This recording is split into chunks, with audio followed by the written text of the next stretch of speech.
दोस्तों ये घटना सन 1996 से पहले की है, जब चेन्नई का नाम मद्रास हुआ करता था। उस दौरान मेरी पोस्टिंग मद्रास के पुरुपट्टनम रेलवे स्टेशन पर हुई थी।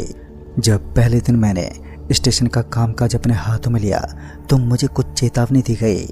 मुझसे कहा गया था कि रात के 12 बजने के बाद पटरियों की तरफ भूलकर भी ना देखें और शनिवार वाली रात को गुजरने वाली मालगाड़ी जो ठीक 1:30 बजे आती है उसे भूल से भी ना तो देखें और न ही उसे गलती से भी लाल झंडी दिखाएं। पहले तो मुझे लगा कि ये मद्रासी लोग मुझे डराकर यहाँ से भगाना चाहते हैं, इसलिए मैंने उनकी बातों पर उतना ध्यान नहीं दिया। पर जब शनिवार की रात हुई तो मैंने नोटिस किया कि पूरा का पूरा स्टेशन खाली हो गया है। यहाँ तक कि लोकल स्टाफ भी कोई ना कोई बहाने से चले गए। अब पूरे स्टेशन में मैं और सूर्य ही बचे थे। फिर जब रात के 1:30 बजने को आए तो सूर्य ने एक बार फिर से मुझे याद दिलाते हुए कहा, सर हरी झंडी दिखाते वक्त अपनी आंखें बंदी रखना जब तक कि मालगाड़ी गुजर न जाए। उसकी बातें सुनकर मुझे थोड़ी बहुत घबराहट तो हुई, पर ज़्यादा फर्क नहीं पड़ा। मैं हरी झंडी लेकर बाहर की तरफ निकला कि तभी ट्रेन की हॉर्न सुनाई पड़ी। पता नहीं क्यों ट्रेन के हॉर्न सुनते ही मेरी आंखें अपने आप बंद हो गई और उस वक्त मेरी धड़कनें भी बहुत तेज हो गई थी। पूरा शरीर देखते ही देखते बुरी तरह से कपकपाने लगा था। मैंने तुरंत ही वो हरी झंडी सामने की तरफ की और इसी बीच वो मालगाड़ी धनधनाते हुए वहां से गुजर गई। मालगाड़ी के गुजरने के बाद जब मैंने अपनी आंखें खोली तो मुझे सब कुछ लाल लाल दिखाई दे रहा था। मैं अपनी आंखें मसलता हुआ वापस अपने रूम में आ गया और फिर जब मैंने अपनी आंखों पर पानी की छींटें मारी तो धीरे धीरे मुझे बस कुछ नॉर्मल दिखने लगा। पर इस घटना ने मेरे को अब तक अंदर से डरा दिया था। उस रात के बाद से अब मुझे हमेशा एक ही अजीब सा डर लगा रहता। फिर जब मैंने किसी तरह खोजबीन कर इस मामले की तह तक पहुंचा तो मेरे होश उड़ गए। दरअसल मुझे पता चला कि इस रेलवे स्टेशन पर कोई भी लोकल कर्मचारी रेलवे मास्टर नहीं बनता और जो भी बना वो उस 1:30 बजे की मालगाड़ी का शिकार हो गया जो पिछले शनिवार मेरे साथ घटा था।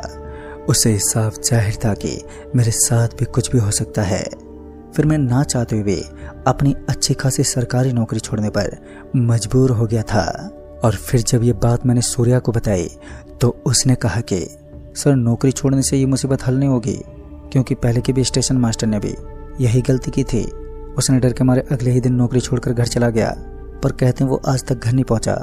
सूर्या की ये बात सुनकर मेरी एकमात्र उम्मीद भी अब टूट गई। तभी सूर्या बोला, सर चिंतामणि सर आपकी मदद कर सकते हैं। इकलौते वही स्टेशन मास्टर हैं जो उस 1:30 बजे वाली मालगाड़ी का राज जानते हैं, पर अभी वो बाहर गए हैं। सुना है अगले हफ्ते आ जाएंगे। सूर्या की बात सुनकर फिर से एक उम्मीद तो जगी, पर चंद रोज में दूसरा शनिवार अभी आने वाला था जिसे लेकर मेरे हाथ पर फूले हुए थे। फिर जब वो शनिवार की रात आई तो सूर्या ने कहा, सर 1:30 बजने वाले हैं, ध्यान रहे किसी भी हालत में झंडी दिखाते वक्त आंखें मत खोलना। फिर 1:30 बजते ही मैं हाथ में हरी झंडी लिए प्लेटफार्म पर आंख बंद करके खड़ा हो गया। हालांकि अभी भी मेरे पांव बुरी तरह से थरथरा रहे थे कि तभी मालगाड़ी की हॉर्न सुनाई दी और हॉर्न सुनते ही मैंने झंडी सामने कर दी। मालगाड़ी पल भर में ही वहां से सरपट निकल गई। मालगाड़ी के गुजर जाने के बाद जब मैंने अपनी आंखें खोली तो फिर एक बार मुझे सब कुछ लाल लाल दिखाई देने लगा, पर इस बार मुझे आंखों में तेज जलन महसूस हो रही थी। मैं तुरंत ही वॉशरूम में गया और आंखों में पानी के छींटे मारे। कुछ खास आराम नहीं पड़ा, पर मुझे लगा कि सुबह तक आराम हो जाएगा।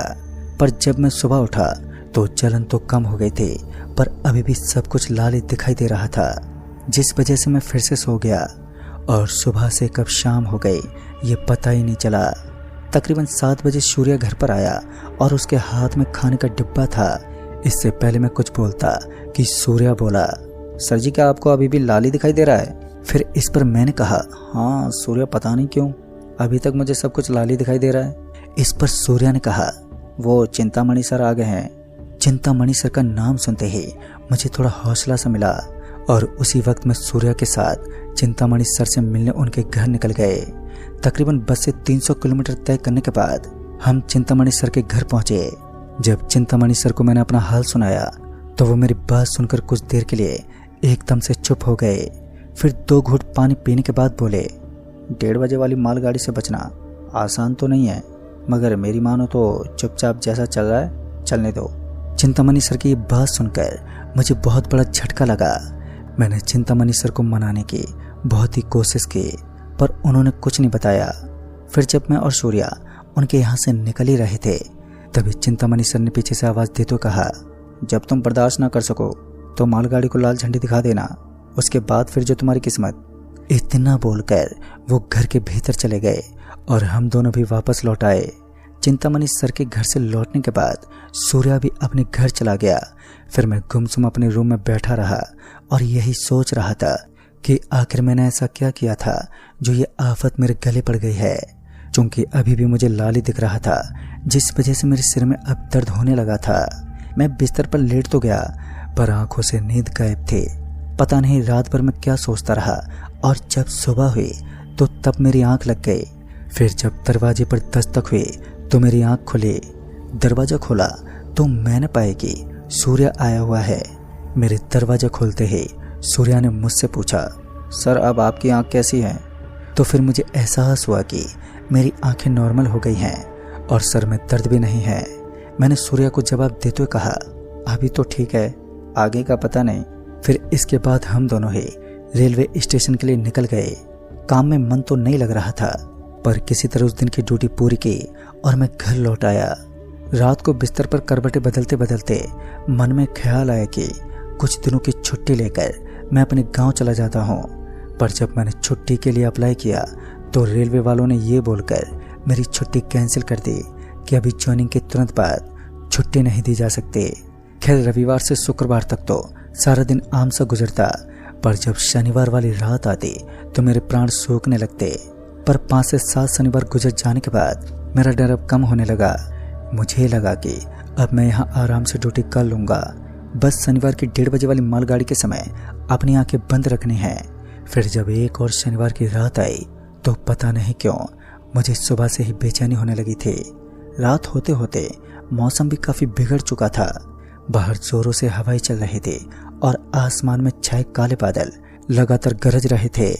और जब मैं हरी झंडी के लिए प्लेटफार्म पर खड़ा हुआ तो हवाएं और भी तेज हो गईं। हवाएं इतनी तेज बह रही थी कि मैं सही से खड़ा भी नहीं हो पा रहा था। तभी ठीक 1:30 पर उस मालगाड़ी की हॉर्न सुनाई दी और हॉर्न के सुनते ही मैंने अपनी आंखें हमेशा की तरह कसकर बंद कर ली और झंडी सामने कर दी। अभी मालगाड़ी तेजी से गुजर ही रही थी कि मेरे सिर से कुछ जोर से टकराया, जिस वजह से मेरी आंखें खुल गईं और अनजाने में मेरी नज़र उस मालगाड़ी के अंतिम डब्बे पर गई जो उस वक्त प्लेटफार्म से गुजर रही थी। हालांकि तेज हवाओं के चलते मैं साफ साफ कुछ देख तो नहीं पाया, पर उस मालगाड़ी के गुजर जाने के बाद इस बार लाल लाल नहीं दिखा जैसा कि हर बार होता था। फिर जब मैं स्टेशन मास्टर के रूम की तरफ बढ़ा तो मेरी नज़र बगल के बेंच पर पड़ी, जिस पर कोई कंबल ओढ़े बैठा हुआ था। ये बड़ी ताज्जुब की बात थी कि क्योंकि शनिवार की रात मैंने कभी भी स्टेशन पर किसी को भी नहीं देखा। यह पहली बार ही था कि कोई इस वक्त मुझे नजर आया था। खैर मैंने उस समय उस आदमी से तो कुछ भी नहीं कहा, पर जब अगली सुबह हुई तो वो आदमी मुझे वहीं पर वैसे ही बेंच पर बैठा हुआ दिखा। तो मैंने सूर्या को उसकी तरफ इशारा करते हुए कहा, सूर्या उस बेंच पर बैठे आदमी को देख रहे हो? ये कल रात से उसी बेंच पर बैठा हुआ है। मैंने सूर्या से अभी इतना कहा ही था कि सूर्या ने मुझे बीच में टोकते हुए बोला, सर वहाँ उस बेंच पर तो कोई भी नहीं बैठा है, आप किसकी बात कर रहे हैं? इस पर मैंने सूर्या से कहा, और किसकी? वो जो सामने के बेंच पर काली कंबल ओढ़े बैठा है। पर सूर्या ये बोलकर वहां से चला गया कि शायद आपको नजरों का धोखा हो रहा है। अब सुबह से शाम होने को आए थे, पर वो काले कंबल वाला आदमी अभी भी किसी मूर्ति की तरह उसी बेंच से चिपका हुआ था।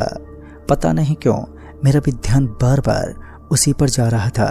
तकरीबन रात के 11 बजे मैं उसके पास गया और उसे आवाज देते बोला, कौन हो भाई? यहाँ पर कल रात से क्यों बैठे हो? मेरे इतना कहते ही जब उस आदमी ने अपना कंबल हटाते हुए मेरी तरफ देखा तो मैं चीखते हुए नीचे गिर पड़ा। दरअसल उस आदमी का चेहरा पूरी तरह से छिला हुआ था और उसकी दोनों आंखें नीचे की तरफ झूल रही थी। उसका वो खौफनाक रूप देखकर जहां मेरी आवाज तक बैठ चुकी थी तो वहीं वो अब बेंच से उतरकर खड़ा हो गया था। मुझे उस समय यही लग रहा था कि यही मेरा अंत है कि तभी सूर्या वहां आ गया और सूर्या ने पहले तो मुझे सहारा देते हुए वहां से उठाया, फिर मुझे ऑफिस के अंदर ले जाते हुए बोला, सर वो चिंतामणि सर आपसे आज रात मिलना चाहते हैं। चिंतामणि सर ने कहा है अब आपके पास ज़्यादा वक्त नहीं बचा है। सूर्या की बातें और मुझे दिख रहा वो शैतान, इन दोनों ने ही मेरी धड़कनों की धड़कन छीन ली थी। फिर जब देर रात चिंतामणि सर से मेरी मुलाकात हुई तो चिंतामणि सर ने कहा, तुमने मालगाड़ी को देखकर अपनी जान जोखिम में डाल दी है। तुम्हारे ऐसा करने से उस मालगाड़ी का एक शैतान तुम्हें ले जाने के लिए नीचे उतर गया है, जो सिर्फ तुम्हें ही दिखाई दे रहा होगा। चिंतामणि सर की ये बातें सुनकर मैं इस ताजुब में था कि आखिर इतना सब कुछ इन्हें कैसे मालूम है। इससे पहले मैं इस पर कुछ पूछता कि चिंतामणि सर ने आगे बताते हुए कहा कि तुम्हें उस शैतान को वापसी उस मालगाड़ी में भेजना होगा, वो भी इसी आने वाली शनिवार की रात को। इस बार तुम मालगाड़ी को हरी झंडी की जगह लाल झंडी दिखाना, और जब मालगाड़ी रुक जाए तभी तुम्हें मालगाड़ी के 72 डिब्बों में से वो डिब्बा खोजना है जिससे वो शैतान उतरा था। चिंतामणि सर की पूरी बात सुनने के बाद मुझे ऐसा लग रहा था कि आने वाला शनिवार मेरी जिंदगी का आखिरी शनिवार है, क्योंकि ये तो मुझे अच्छे से पता था कि ये सब करना बिल्कुल भी आसान नहीं होगा, पर मेरे पास कोई दूसरा चारा भी नहीं था। और फिर जब शनिवार की रात आई तो मुझे इंतजार था रात के 1:30 बजने का। फिर मैं हाथ में लाल और हरी झंडी लिए पहले से ही ऑफिस के गेट पर खड़ा हो गया, और वो कंबल ओढ़े आदमी भी प्लेटफार्म पर छटपटा रहा था। फिर जब रात के 1:30 बजे तो मालगाड़ी हॉर्न देते हुए स्टेशन में दाखिल हुई। जब मेरी नज़र उस मालगाड़ी पर पड़ी तो मैंने पाया कि वो मालगाड़ी बहुत पुरानी और जर्जर है। उस मालगाड़ी को देखकर पता नहीं क्यों मुझे बहुत ही दुख हो रहा था। मैं मन ही मन रोने लगा था, पर मैंने अपने आप को किसी तरह संभाला और मालगाड़ी को लाल झंडी दिखा दी। मेरे लाल झंडी दिखाते ही मालगाड़ी रुक गई, और मालगाड़ी के रुकते ही मैं वो डिब्बा ढूंढने लगा जिससे वो शैतान उतरा था। और अभी मैं वो डिब्बा ढूंढ ही रहा था कि तभी मुझे एहसास हुआ कि वो शैतान भी मेरे पीछे पीछे चला आ रहा है।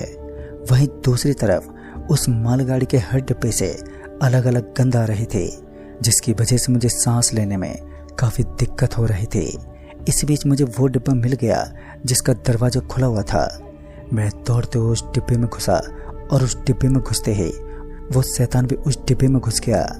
उसके अंदर घुसते ही मैं मालगाड़ी से बाहर निकला और मालगाड़ी को हरी झंडी दिखा दी। मेरे हरी झंडी दिखाते ही मालगाड़ी वहां से उस शैतान के साथ एकदम से रवाना हो गई। उस रात मेरी जान तो बच गई, पर मैंने उस मालगाड़ी के डिब्बे में जो देखा और जो अगले शनिवार मेरे साथ हुआ, वो भी एक लंबी और खौफनाक कहानी है जिसे मैं फिर कभी बताऊंगा। तो दोस्तों, इस कहानी में बस इतना ही। कहानी आपको पसंद आई हो तो वीडियो को लाइक शेयर जरूर कर दें, और साथ ही हमें कमेंट बॉक्स में ज़रूर बताएं। तो मैं जल्दी मिलूंगा इस कहानी के अगले पार्ट के साथ। तब तक के लिए बाय एंड टेक केयर।